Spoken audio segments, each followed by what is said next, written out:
Well, thank you guys so much for coming on today. We were talking a little bit off, kind of off camera, off microphone before we got started. This is our new Best Made Weddings podcast. And, this is really the best platform I have to keep people informed about stuff that, I think are hot topics right now. And, we're talking with, we just did our wedding planner roundtable talking about, rescheduling and things. And I've seen a huge uptick lately in, live streaming and live streaming requests, obviously with, COVID and guest counts and everything. Couples that still want to celebrate are trying to figure out the best way to do that. And so Adam, who has been a guest on my Get to Know Your Wedding Pro podcast, and I have been talking a lot in the last couple of weeks about, how to do things the right way and the legal way. And I said, Adam, I really think we need to get going on this and get some information out there to people that, what's the right way to do things, what's, legal and what's allowed. And so I asked Adam, and Adam said we should talk to Jason as well. So why don't, Adam, you start, introduce yourself, and then Jason, and then we can kind of get going here on what we want to talk about today. Yeah, my name is Adam Tiegs. I'm a professional disc jockey. I also do a lot of audio, video, lighting, and production for corporate events on the side when I'm not doing weddings and other events. But I'm also the Seattle chapter of the president for the U.S. Disc Jockey Association. And we specialize in just helping DJs get the insurance that they need and other resources for being the utmost of professionals. And Jason. Yeah, Jason Walsh, out of Baltimore, Washington area. I'm the president of the U.S. Disc Jockey Association and founder.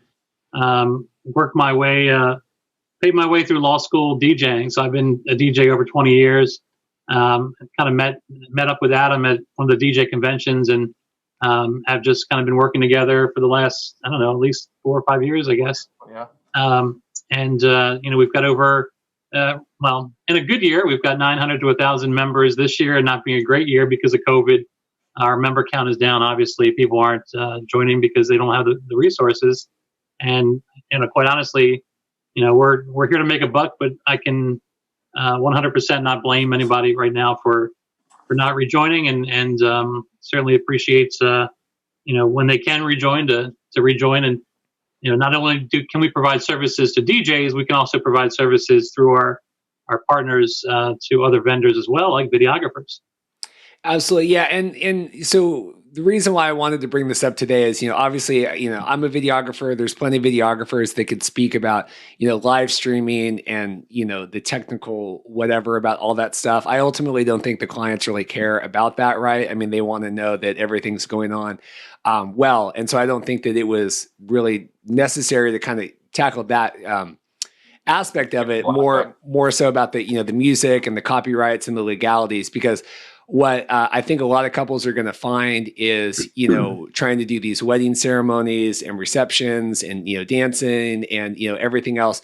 I think we're going to find a lot of, cut feeds and pulled videos and muted videos and things like that from videographers that weren't, necessarily doing the proper due diligence ahead of time. And just to kind of set the stage. So I've offered live streaming since my wife and I got married back in 2016. So I kind of figured all of our technical stuff out, that summer before. So I've had live streaming as a service on my site for 4 years. I think I've sold it twice. And in the last 2 months, I've probably had, 10 to 15 different calls about it, just about live streaming, ceremonies or whatever. And so needless to say, there is quite the, interest right now. So for people that aren't thinking about it, and Adam or Jason, whoever wants to start, what are some things that people might not be thinking about when it comes to, putting on the live stream and some challenges that might be coming on? Sure. I'll start, I guess. The first thing obviously is it legal? So is it legal what you're doing? Is the video legal? Are people in attendance? Is it a public venue? So in a public venue, you don't need to get anyone's permission. If you're in public where there's a no expectation of privacy, you could be filmed or taped or photographed anywhere, then there's no expectation of that privacy.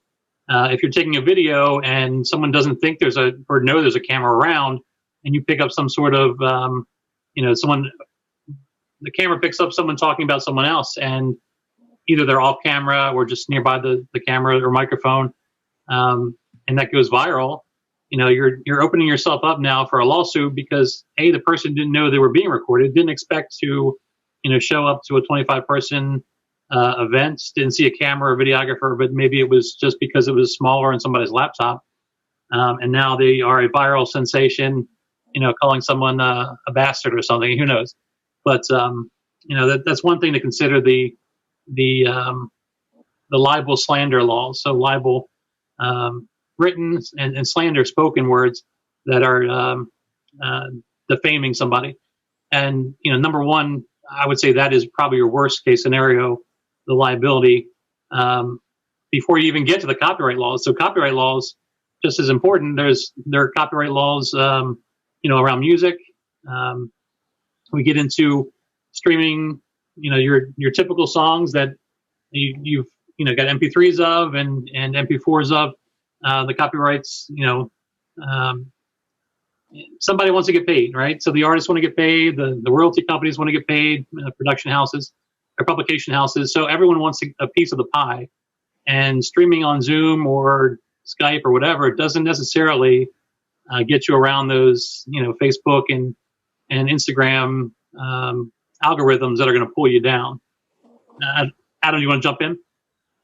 No, I think you're heading in the right direction. My initial thought was, due to these legalities and the platforms that we rely on technology-wise, that's something to consider is will the live feed get pulled? After you've considered, having everybody at your wedding sign a waiver or whatever you do to get permission for the video to be online, live, or even recorded. But I think that connectivity to the internet, the technical aspect is one thing. Does the venue have hardwire? For example, we can tap into it as only Wi-Fi, or do I have to use my 4G or 5G connection, depending on what phone you have? All of these factors, there's so many more factors to come in. My thing is, a lot of guests aren't able to attend, so they just want to showcase at least that ceremony part. And we've thought of ways to at least display with video the audio of what's being said, not necessarily the audio from the music, and separating those two elements before for the live video that's online. That way we can avoid infringing on copyright and avoid a takedown whatsoever of that important moment that they want to share. So that was my initial thought anyways.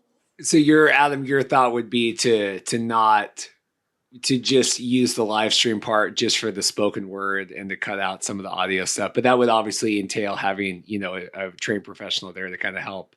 True. You can't just put a camera up, right, and call it a day. You would have to have someone, right, feeding some of that information to the camera. To me, too, it also depends on how important this is to the bride and groom or the family. Because as you and I both know, as we all know, I can take this phone thing that you can barely see because of my background, or an iPad or a PC or a Mac, and it has a camera on it and a software to do everything right there. So if you just want to set that up on a cocktail table and hit go for grandma or whoever's tuning in, great. Then we aren't involved as a videographer, as a DJ or anything like that. But if they want the big production, if they want the person capturing it professionally to be able to transmit that broadcast, the DJ that's playing all the music, the soundtrack to their event, and capturing all the audio for them to be able to transmit that, it's going to require a lot more, I would say, a bigger team, a lot more tech, and it's going to be a lot more expensive. Yeah, I think it's a good way for the videographer and DJ at that point to work together. A lot of times they're, I get videographers, and this is a point of view from the DJ for videographers, that'll just come up and start plugging stuff into my equipment, which that's 100% not right. I'm more than willing to help you out and give you an XLR output or whatever, but don't just come over to somebody's equipment and start plugging in like you own the place. The DJ can, like Adam said, turn down the program audio and just have, the video shooting, somebody coming down the aisle, and then you don't have to worry about getting taken down. You might not have audio for that part. You can, I guess, the live part is more important in that sense that everyone's there, viewing the wedding. On the production side, you can go back and you can either do whatever you have to do at that point, right? So you can edit in royalty-free music, or you can, I'm not going to tell you to put in the song again or pot out the music, but it's just whatever you need to do to get the live stream going and not get taken down. One point that Adam did bring up, which is a good one, the notification, like I said before, of people in attendance having just something on a stand or something in the program that says, hey, today's video will be live streamed, just gives a little extra heads up to people to watch what they're saying or doing. Yeah, it's so hard on 2 points. The first, about the guest releases, I know and that's something that we struggle with, photo and video people. And, I obviously have stuff, in my contract that speaks to, the bride and groom acting as whatever, but even a lot of people would tell you, okay, well, that wouldn't really pass the snuff test, if it really went to, if something, if Kesha was at your wedding and it was, sold for $1 billion or I don't know, whatever made up stuff. But we do, I think Adam Levine and Maroon 5 show up to your wedding. Yeah. And start singing the music video. Right. But the second, and it is so frustrating with this music thing, because I do feel like for years now, it's been trying to educate clients about, okay, well, why can't we have Bruno Mars in our wedding video? Right. And why can't we have the first dance? Why do we have to use, licensed music? Why do we have to pay for all that? And it's been, years and years. And I know that I've lost out to weddings in the past, because people said, oh yeah, we'll do that. It's fine. Don't worry about it. I can put that in. And so now it's like, we finally got past that hurdle. And now there's this whole other question now about, well, I want to live stream it. What's going on? And not, necessarily realizing now just the tremendous more amount of work that goes into that. Jason, did you have a point? Yeah. So I think there's only two things that can happen, right? So you can change the laws, and they tried modernizing the laws with a Music Modernization Act a couple of years ago, and all that really did was speak only to the digital streaming and the satellite streaming, and it didn't really do anything for internet. I mean, it really didn't do anything for Facebook or Instagram or anything like that. Twitch, Twitter, whatever you want to throw stuff on at this point. We really need something that's going to take the industry by storm and be universal, somewhat to like a broadcast license. So broadcast license, whatever's going on in a TV broadcast, you're not going to get additional lawsuits because you were filming, at a block party and there was music in the background, because that's a broadcast license. If you're, doing this for commercial use as a videographer, you will get sued because, that's something that you could have arranged ahead of time to have a agreement with, your example, Kesha or Maroon 5. But even when Maroon 5 did their music video, when they did Sugar, that was all pre-staged. It wasn't, there was no guessing there, right? It made it look great. It made it look like we're going to hop in the car and go crash a bunch of weddings. But there was all kinds of legal stuff done ahead of time. There was all kinds of, from what I understand, signs up that said you're being videotaped. Obviously, you can't just throw up a stage and at somebody's wedding and within 90 seconds and then go shoot a music video. There was multiple takes. There was all kinds of stuff going on. So a lot of stuff goes on behind the scenes that you might not be aware of, and it makes it look easy. So you might think to yourself, hey, I'm going to grab a camera. I'm going to shoot a music video like Maroon 5 did. I don't recommend it. Yeah. It's just, it's so tough. And the live streaming thing, and I'm guilty of it too. I mean, I remember one of the first ones we did, and I just had such a terrible setup. And I thought, well, I'm going to put my camera by the speaker, so it'll kind of pick up some of that stuff, because I didn't have any way, of course, to like hardwire anything in.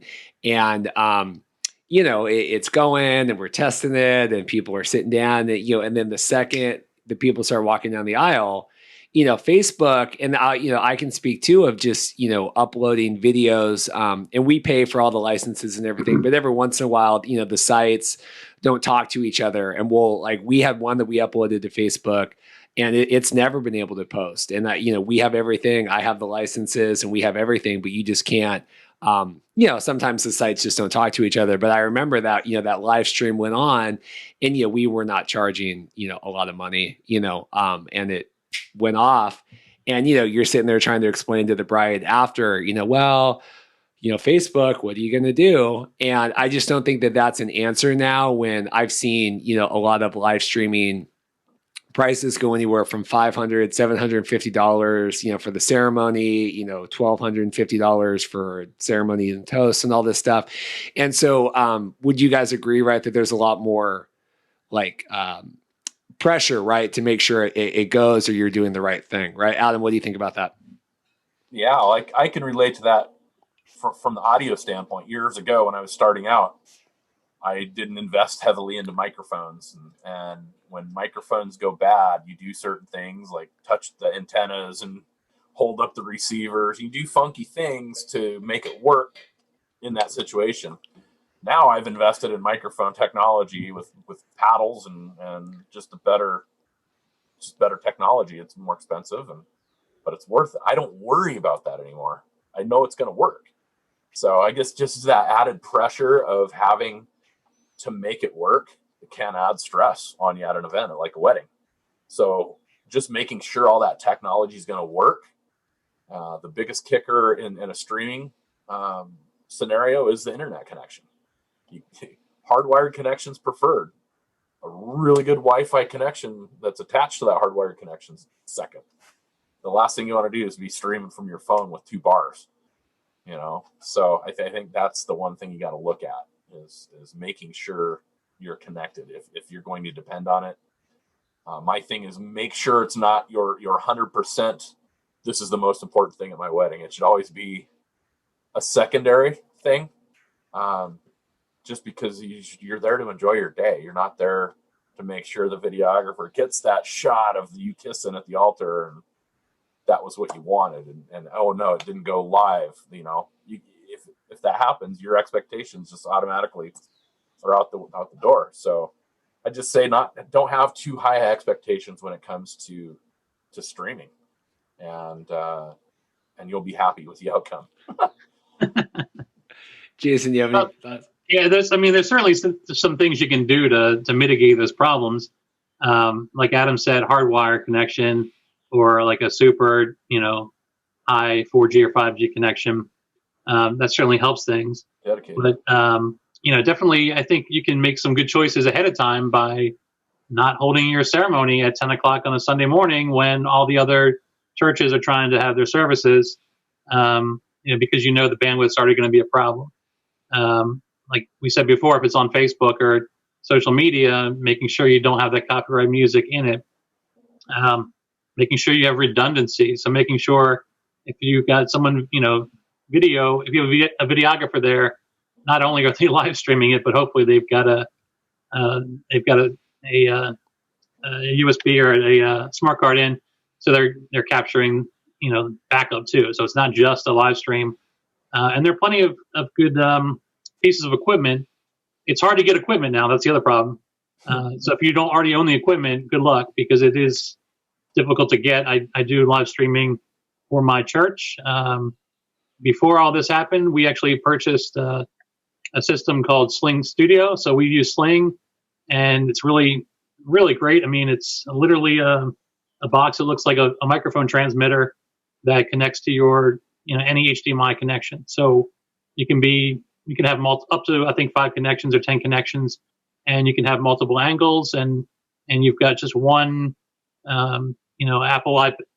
You use an iPad, you can use an iMac and or MacBook Pro, and just kind of select your shots real time, and it shoots right to Facebook or YouTube, and really a great piece of equipment. But it's only as good, like Adam says, as that connection. So once you lose connection, you've got to start the whole thing over, and then you've sent out the link, or you got to get people to log back off and then re-log in, and it gets complicated. So once you've got the connection, do everything you can to save it and not screw it up. Yeah, and also that equipment's not cheap. I mean, I know that we were looking, or we not looked. I mean, I ordered, and we're waiting on because, like you said, everything's on back order. But some stuff to help, with the mobile hotspotting. But that was like $3,000, of stuff to get to be able to, hopefully, right, hopefully, improve those cell phone connections and be able to work with the Wi-Fi and stuff. I think they call it like cellular bonding or whatever. To be able to kind of work. I was just going to bring that up. Darren, the guest that was going to be on today that isn't joining us, has invested in a Teradeck, and it's a bonded modem that has multiple cell chips in it. And granted, you pay a lot for the data. It's very expensive. You can't just get an unlimited plan because you're actually getting service from AT&T, Verizon, T-Mobile, etc., whatever chips you put in it.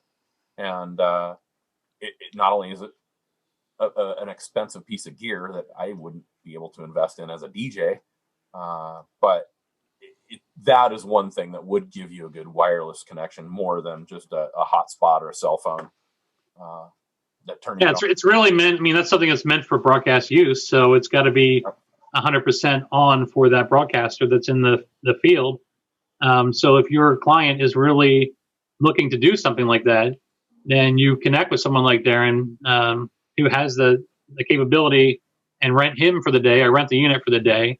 The one good thing, I guess, if there's any good thing, there's not really many good things about this, but at least some of your friends are going to be available for your events because not everyone's booked so much right now or not booked at all. So you can help employ other people in the industry by tagging up with someone that has the equipment, tagging up with someone that knows how to do video, and then try to stay in your swim lane so you can bring as many people into the game.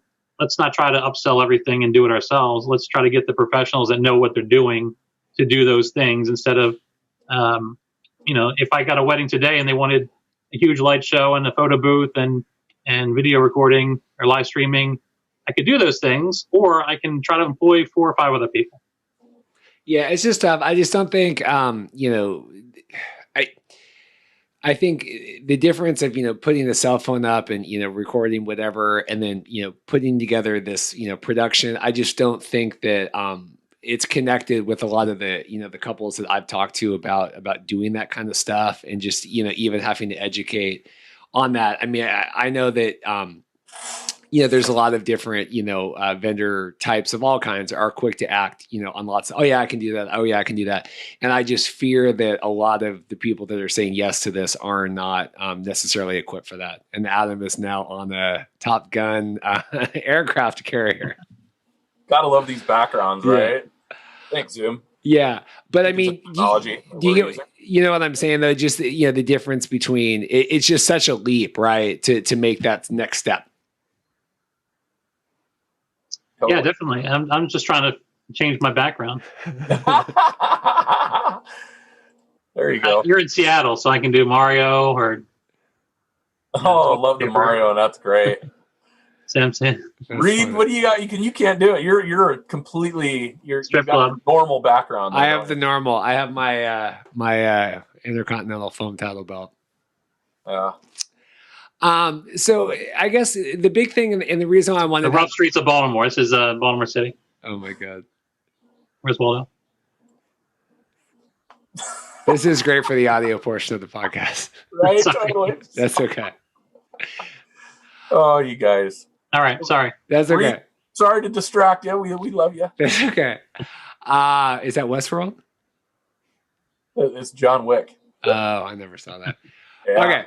Back to real stuff. The reason why I wanted to bring you guys on today, besides to entertain me this morning, was so I personally believe that for a lot of situations, the live streaming probably is not necessary, and I am a videographer saying that. I mean, I'm just saying that the work that it's going to take to do that versus record the ceremony, do an expedited edit, the night after, or be able to, like, if you get married on a Saturday, videographer can go home, put a nice little 10-minute thing together for the ceremony, all that, send it out Sunday.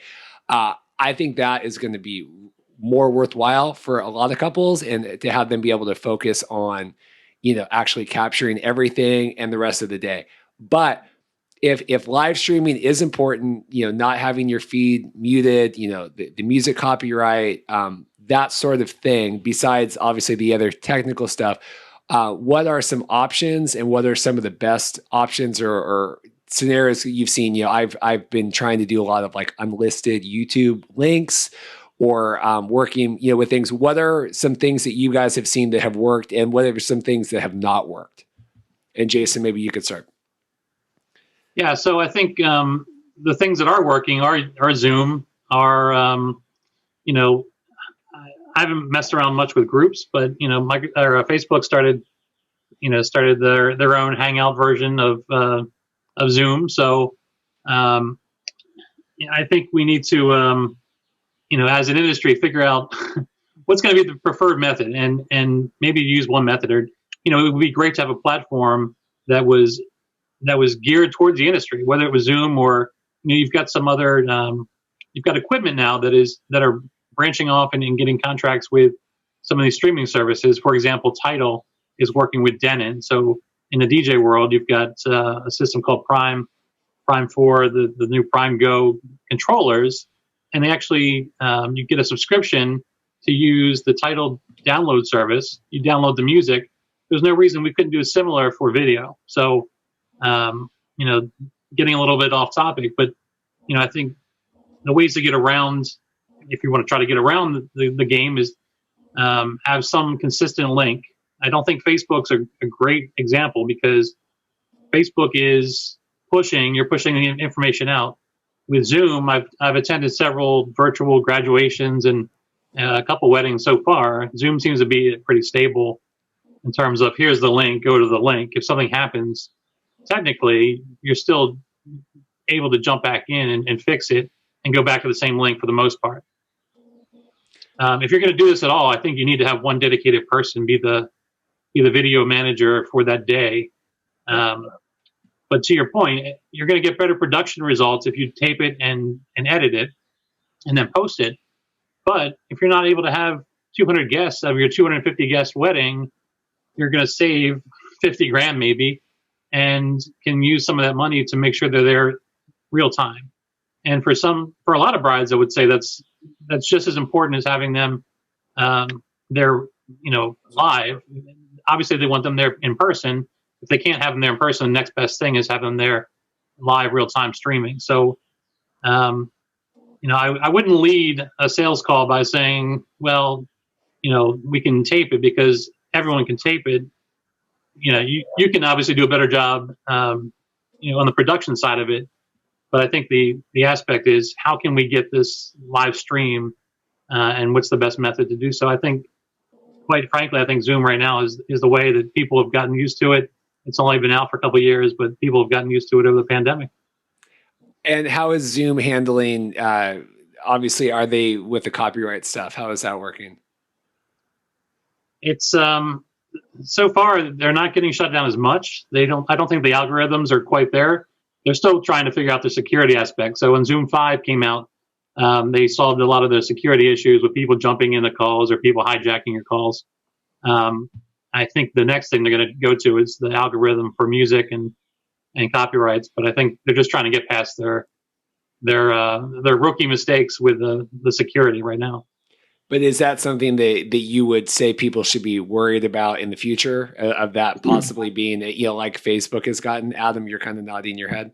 Yeah, I mean, I think that is the case. Is they're so new, and they're finding out that their technology is being used in different ways. My thing is, I would love to differentiate, or have a platform, like Jason said, that differentiates from public and private events. Yep. That way, your copyrighted material isn't being pushed out to everybody. It's just you and your 150 people that are logging in.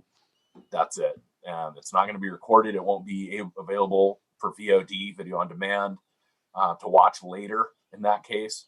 My thing, too, is maybe weddings, like, every event's different, every client's different, but like Reed speaking to the videographer here in you, like if client just says, hey, I just want one shot, I don't care if of multiple cameras are there. For me as a DJ, even if, with the gear I own, bringing in one video feed and then me pumping my audio into that feed is no problem to do. And I mean, I found the two platforms that still work very good for live is Twitch and Periscope via Twitter. I personally haven't had any takedowns other than on my VOD. Twitch will mute some of my videos a week or even a day later. After the fact, you mean? After the fact, yeah, but not live. Otherwise, I've had success and unsuccess with Instagram and Facebook. And Instagram's tough because of just the resolution change.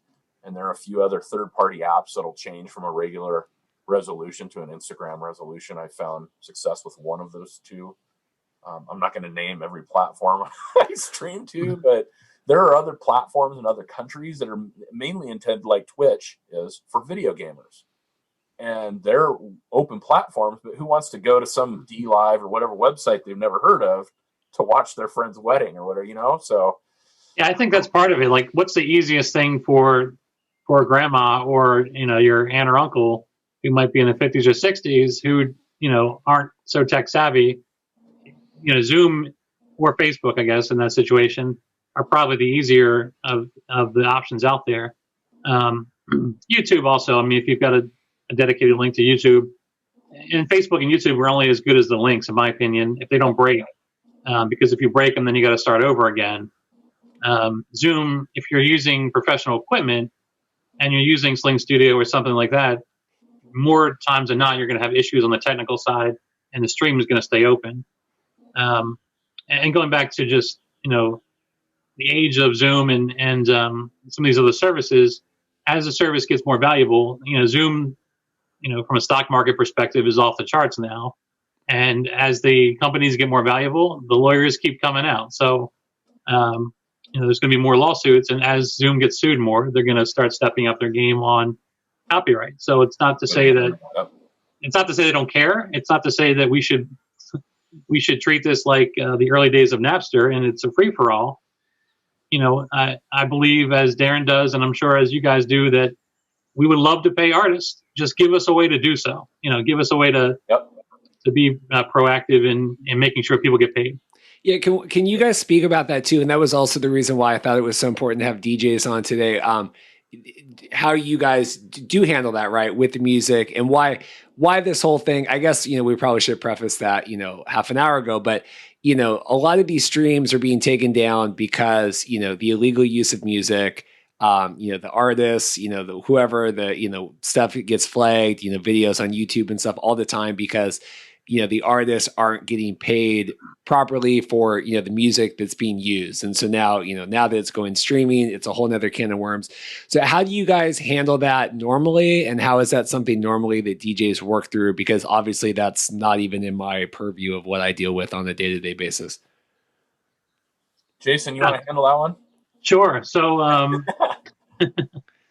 ASCAP and BMI. So Broadcast Music Incorporated. ASCAP is American Society of Composers, Authors, and Publishers, and those are the companies that take the money for the artist. So as an artist, you join ASCAP or BMI or CSAC if you're in Europe, and you basically say, hey, manage all my royalties for me. So the people that are getting royalties are the person that wrote the song, the person or people that published the song, and then the artist. So you can be the artist, you can be a singer-songwriter, you can write your song and sing it, and you get double royalties, but your publishing company is usually getting a royalty as well. So a lot of companies or a lot of artists, once they get big enough, will start their own publishing company so they retain all the rights for everything. And when you're a DJ, the venue that you play at is the place that's holding that license. So as a DJ, I can't buy a license for ASCAP or BMI. The bar or the nightclub or the wedding venue has to have that license already. And you only need to have that license when you're a public venue. So if you're doing private events, and this has been my argument with COVID, there's no way to be private in COVID. So if I was having a private Zoom conversation, which is private now, but then when you go to publish it, it brings up a whole nother chain of legalities. If we were just sitting in a room, the three of us, and I was playing music, no big deal. it becomes an issue when other people can hear it. So once that privacy is lifted, your event is no longer private; it's public because anyone can access it. It crosses state lines, which is another legality, interstate commerce laws, and all kinds of stuff. So I really think I wrote letters to Congress. I wrote letters to my congressman.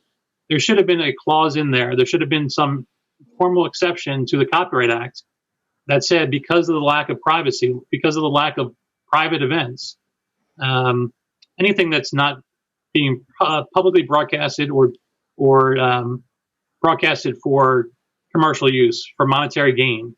There you go. Should have been accepted from all this because somebody's wedding, it's news to me, right? I think that's no different than a news broadcast. You're getting information. No one's going to sit there unless they're J-Lo and resell their wedding highlights. And quite frankly, no one cares except for the 200 or 300 or 400 people that the couple knows. So unless you go viral and start making money off of your crazy entrance walk or your first dance with your dad, your first dance or your father-daughter dance, that seemed to be the big thing 5 years ago. Everyone does some crazy song.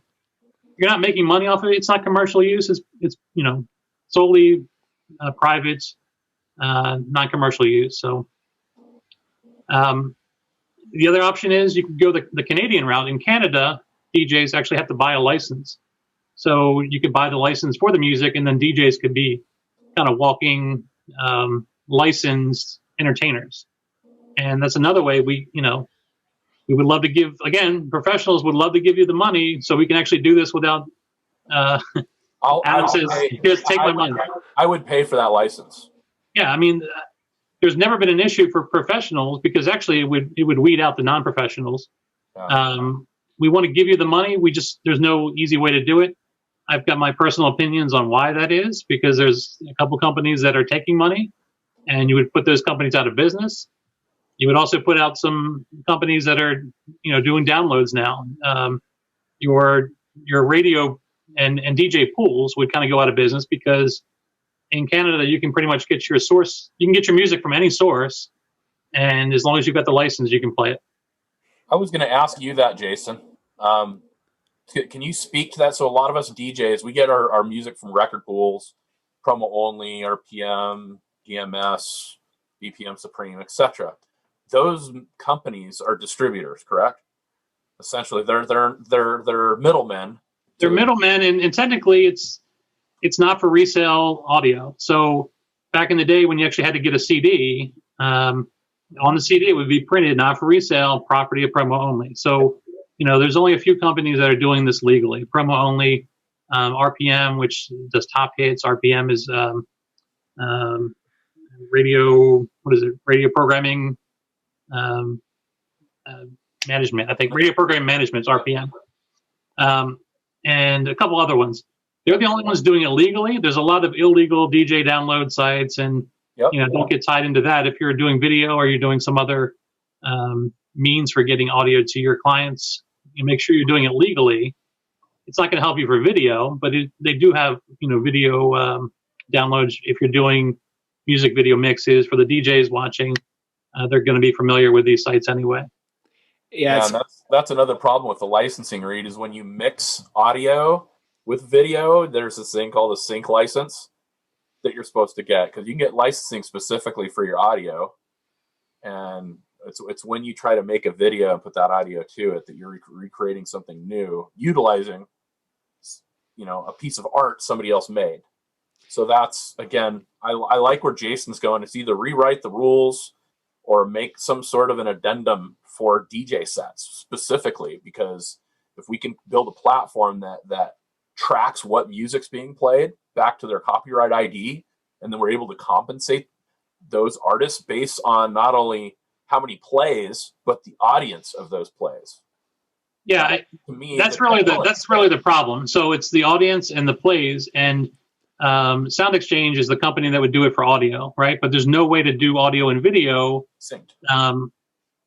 on a per event basis, unless you're in broadcast. And the one thing that we could do as an association or as an industry is say, all right, we're going to get a sound exchange license, and we're going to track as the industry all of the instances where we play, Canon and D is obviously a song that's been out, past copyright, but I don't know, name a song. We'll go to Maroon 5 and say, when the bride and groom exit and you play Sugar or you play whatever song, then you're going to get royalties sent to Maroon 5 for that song. Yeah. Or, How Sweet It Is, James Taylor. You're gonna send money out, and don't forget you got to give Marvin Gaye money on that one too. Exactly. He wrote the song. So, basically, there needs to be an easy way to track that. And if it was something to do through your video or audio software, the audio part of this isn't that hard. And I think we've actually had some folks be able to solve the audio part of it. Yeah. And you can just buy a day license for those songs and say, I'm going to have 200 people, and here are the songs. And you can actually do that yourself. It's not that hard. It takes a little bit of legwork, but the hard part is transmitting that audio and what's your reach, because if you put a link out there, this video might get 10 views, it might get 10 million views, probably closer to not to the 10 million, not to offend, but nobody wants to see me for an hour talking, so they'll view it once and they'll be like, they're done with that. There's no resale value, like if you rip an entire Jay-Z album overnight and try to sell it to your friends. So, I mean, that's what you guys are saying is the trickiness of it. Cause and it was so funny. You guys were talking about the CDs and the not for resale, and that Dorothy and I are actually watching 6 Feet Under on DVD with this whole whatever. And I haven't watched a DVD in a long time. And, you put it in and it's like the 4x3, but it says, on there, this is for home use only. And I remember a couple years ago that a school got sued because they were playing Lion King or something, and they were charging tickets to it, and then they sued them for the $250,000 or whatever. But so what you're saying is that it used to be okay, or the DJ thing and the music and all of that. It's because now it's online, right? It's because it's going out, because we don't know how many people. That's where all this. Because I'm trying to boil it down. I mean, I know. For us and the tech stuff and we can, but for the bride or groom or whoever that's kind of watching this or gleaning this information, that is where the sticking point is coming, right? Exactly. Yeah. The VOD on being able to put something out there that's already copywritten once, but now it's out there for anybody to view several times. And as you know, on certain platforms, they put commercials on videos. So somebody's making money off of that copywritten content, and those people that made the copywritten content aren't getting paid. So there's a disconnect there. And again, I think that there could be technology that already exists, but it's owned. Whether you look at Shazam or the algorithms YouTube uses or Instagram, there is a way to track the copyright IDs on music.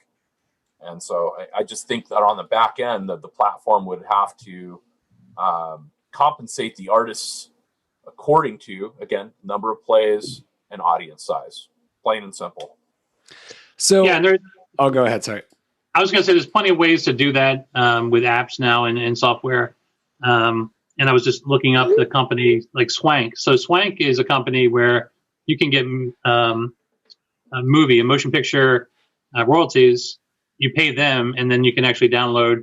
For your example, at a school, you would actually download the commercial version of that. It's got a timestamp on it, so it's only good for 24 hours or 48 hours. You tell them how many people are going to be at the event. You pay the royalties based on the number of people, and it might be $1 a person or 50 cents a person, depending on how old the movie is. And a lot of guys and gals are making money off of drive-in movies right now. So, if you've got the video or audio equipment, partner up. Is that called drive-in? Do a drive-in movie or do a outdoor movie, and make some money that way, because a lot of cinemas are closed and you can't get in the movie theaters, and you really don't want to be in a movie theater with 100 people you don't know. So you can sit outside under the stars and watch the original Top Gun. And since we can't watch Top Gun 2, this are we missing out on that? Was that supposed to be out? It's supposed to be out this week, I think, or next week, and they're pushing it back to December, which if there's a resurgence, that's probably the worst thing to pick. But hopefully there's no resurgence. But anyway, Swank and some other companies. There you go. Here's Maverick. The pattern's full. So if you go to those companies, there are ways, and it just goes to show you that motion picture industry has figured it out. The audio industry and ASCAP and BMI have not figured it out. And whether it's just too political for them to figure it out ever, or there's too many people already in it, which is kind of my opinion. If you make one law and you have to divide up that one law from all the companies that are doing licensing, it's either going to consolidate all those companies into one company or make it, not profitable or unnecessary for those companies to exist. So to kind of round this out, you guys have been so gracious with your time today, and I don't want to hold you all day. I really do appreciate, you coming on to do this. Big takeaway, if I'm someone planning the wedding, I'm trying to figure this out. What, besides obviously just like hire a professional, but what is the big takeaway for both of you guys about what advice you would have? And like Adam brought up early on, not having the ceremony music in there, but obviously there's so many emotions that's tied to that, and people are trying to figure that out. Keeping it private, or I don't know. What's your advice? What should people do? And that doesn't need to be like a answer every situation, but kind of a best guess. Yeah. So I think if you want to keep the emotion in it, download and use the royalty-free music, so you can pay. It's more expensive. I mean, it's not your $1.99 or whatever it is to go to iTunes or Apple Music now, but it is, in some cases $5 to $25 a song. You own that song. You can use it however you want. And if you can find some emotional music to add to the soundtrack of your wedding ceremony, because let's face it, you only need a few songs, then you don't have to worry about this at all. It can just go away, and you can say, you know what, Canon and D. If you get a version of Canon D that's old enough, there's no problem there. That's not a royalty issue. Depending on who's playing it, you can play it yourself. Some of the songs that are, the pre-70 songs, you can, the pre-Copyright Act songs, you can get away with using now for no cost, as long as you're the one that's playing it, singing it. Have a friend sing a song there's no copyright issues with. But if it's my wedding, I'm going to download something that I know can actually be streamed if I care about streaming that much. Jason, could you speak to something? I was going to have a live musician on today that actually has worked for the Grammy Association. Could you speak to that? Because I know even with a live band, technically you should have a license if it's a cover song. Yeah, that was my question. Yeah, so there's the Harry Fox Agency is the company that does the licensing for theatrical and live music. So you actually have to get the license to perform the song. If you're only performing it and you're performing it to a small group, then it's not very expensive. If you're performing it to put on a CD or MP3 and then reselling it, there's obviously added cost. But I believe it would be Harry Fox that would handle that, the Harry Fox Agency. Yeah. And again, if you're only doing a couple songs and you're having somebody play, that's not an issue. The bigger problem is going to be if for some reason it sounds good enough that Facebook or Twitch, can say that's a copyrighted song. They're going to pull it down. You're going to have to then prove it. Yeah. So, live musician obviously is going to have the advantage of not sounding like the recorded version, so it's not going to hit the algorithm right away. But in future, somebody might click on it as inappropriate or copyright violation, and you might get flagged for that. But if it's just live, it doesn't matter. We're not doing VOD anyway, right?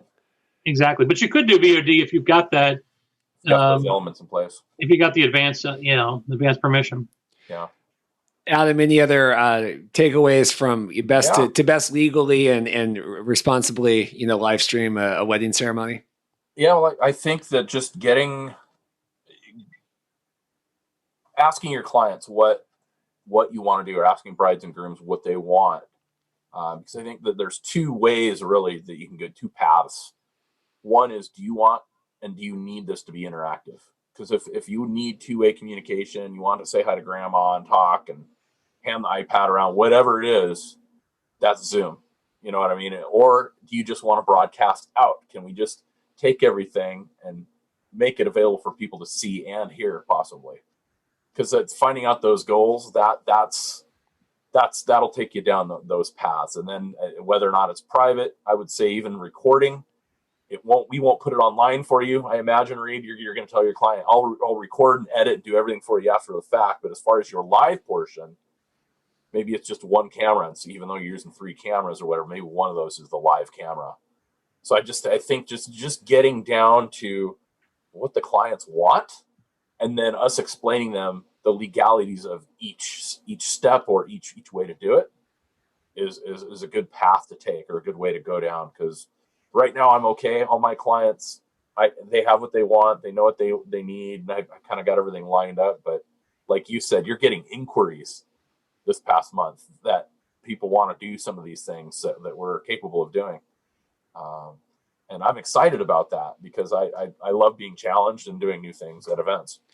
No, I think it's great. I mean, it's definitely something that, people are equipped to do and can do, but it's just those, asking those right questions and educating people. Cause like I said, just for years, it was, well, my cousin had a videographer at his wedding and they were able to use whatever music they wanted. So I want to be able to do the same thing. And, for years, I had to explain, well, that might have been someone that maybe was doing it as a side hustle and did not, worry about their business and all these other things.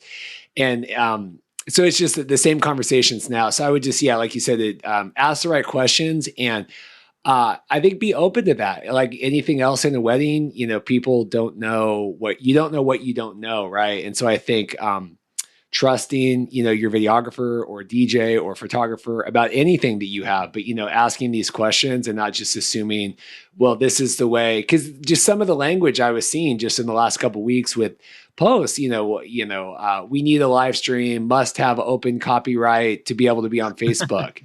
And you're like, well, how do they even know to ask about that? You must write me a blank check then. Yeah, I'd be happy to do that. So just, and it's tough, and I know it's everyone's wedding, and I know that you want it to be the way that you want, and everything is so chaotic right now. But sometimes the law does come into place, right? And you need to. There's nothing it's not a videographer or a DJ thing. This is something that is bigger than anybody that is personally involved in your wedding, right? Yeah, and I would just add to that and say, if you've got a client that's stuck on that, hell bent on having open copyrights and no such thing, just get rid of that client. I mean, that's not your client. If you're gonna worry about the reputation of your company or getting sued, or not being able to, like Adam said, you can do all the production on the back end, but don't put your name to anything of that, and make sure you've got something legally that is telling that person, hey, this is illegal as is. It's for demonstration use only or personal use only.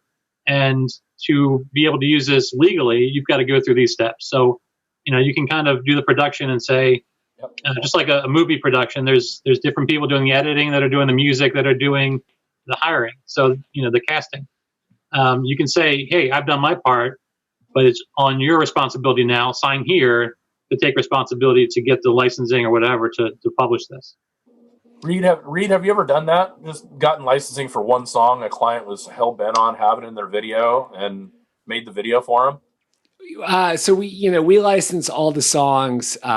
You mean for the highlight videos? Exactly, because it's just one copy of DVD or maybe 10 copies you're giving to the client, and that's it.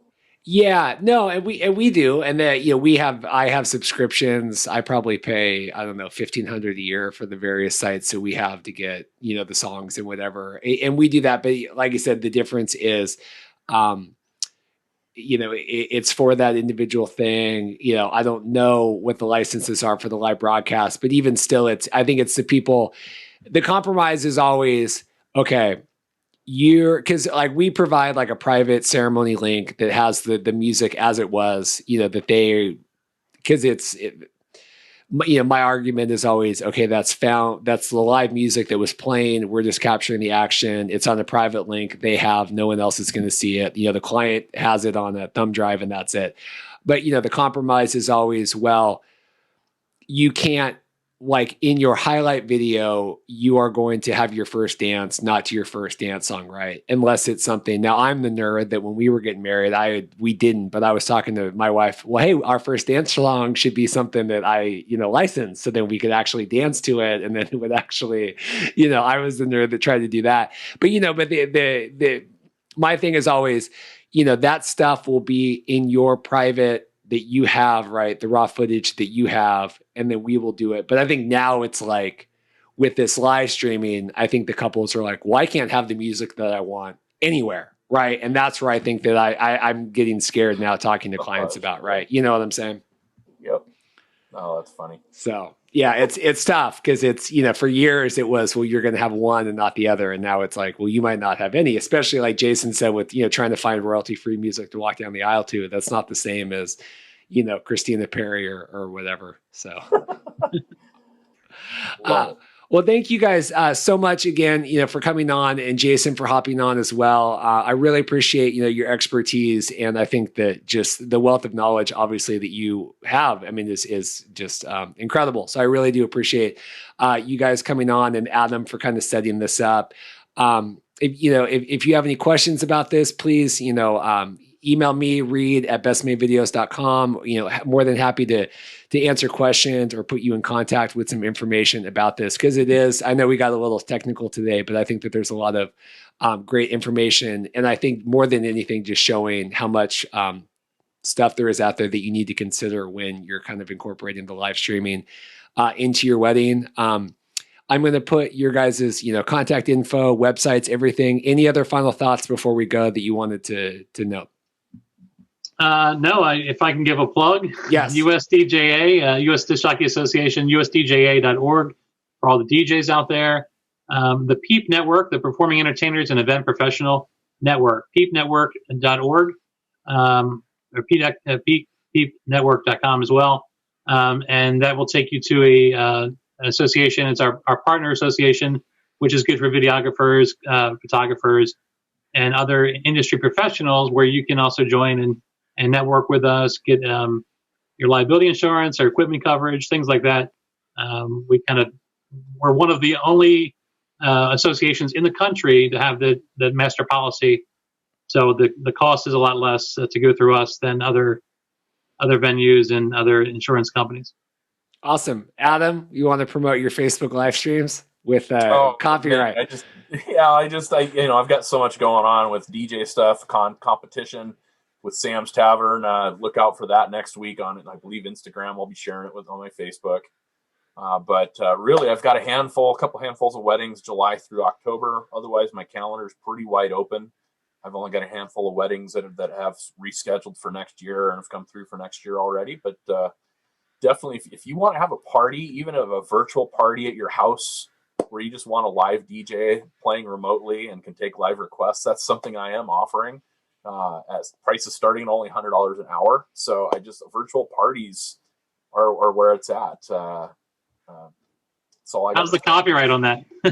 Yeah. Well, thing is, again, going through the channels that we've found, when you do it live, you don't get. It's okay live. Yeah, I will agree. Yeah, you don't get cut off on the periscopes and the Twitches. So we're still trying to help with that. And just making things happen. Perfect. If you're listening, if you have questions for upcoming episodes, we have a great one coming up with venue owners. We're going to do another one with DJs talking about reception ideas, in 2020 and beyond. And if you have any questions for any other vendor types, you can go to bestmadevideos.com/survey, and we have everything kind of organized by vendor type if you have questions, and bestmadevideos.com/subscribe. Please like and subscribe to the podcast. This is our new spinoff of our 3-year-old Get to Know Your Wedding Pro podcast. So any likes and support is great as we move forward. And thanks again, you guys, so much for your time. Thank you, Reed. And thanks, Jason. It was great to meet you, even virtually. Thanks, Reed. Good to meet you as well. Thanks, guys. Adam, always a pleasure. Yep. Well, only sometimes. Thanks, guys. All right.